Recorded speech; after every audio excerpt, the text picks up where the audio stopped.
The clip which put a US president at loggerheads with the BBC.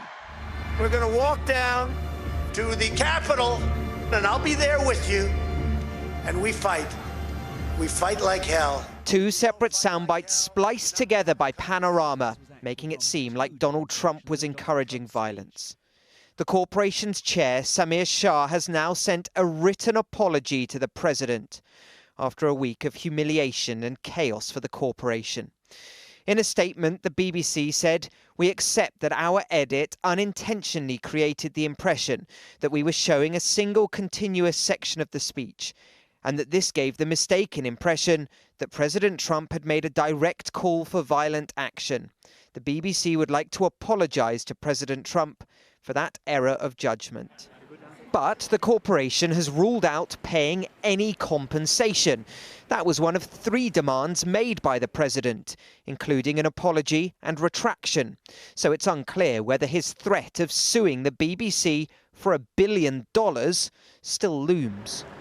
The corporation's lawyers say there is no basis for a defamation claim. It seems to me exactly right. They've apologized to Donald Trump. That's the right thing to do. It was a bad mistake.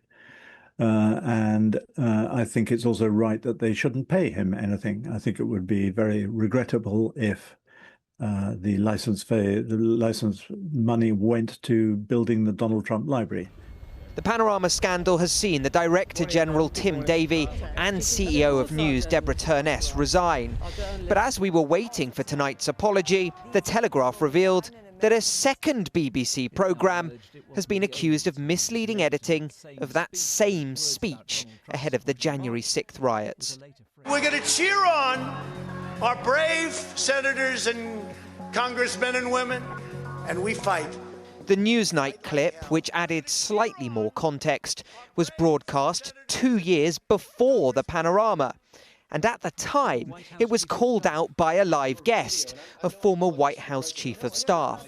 Your video makes it look like those two things came together. That's the type of messaging here that so many people in my country find frustrating.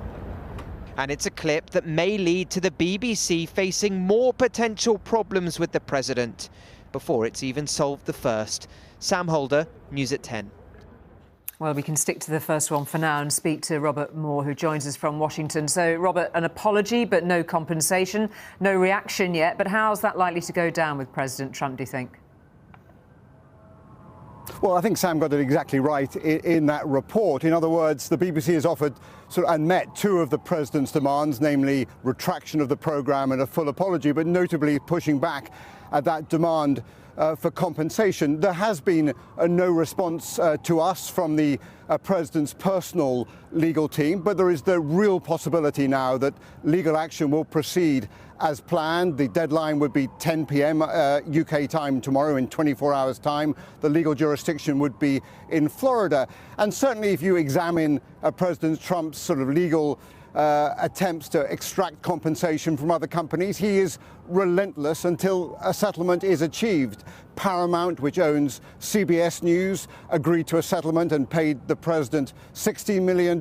Disney, which owns ABC News, also went down that path and paid the president $15 million. In fact, overall media companies have paid the president $80 million in compensation. So the BBC has got an agonizing decision to make. In other words, what is their pain threshold? Are they prepared to get tied up in the US legal system for months, even for years, or will they cut a deal, given that the longer this lasts, the greater the cost? So a really unenviable decision tonight for BBC executives.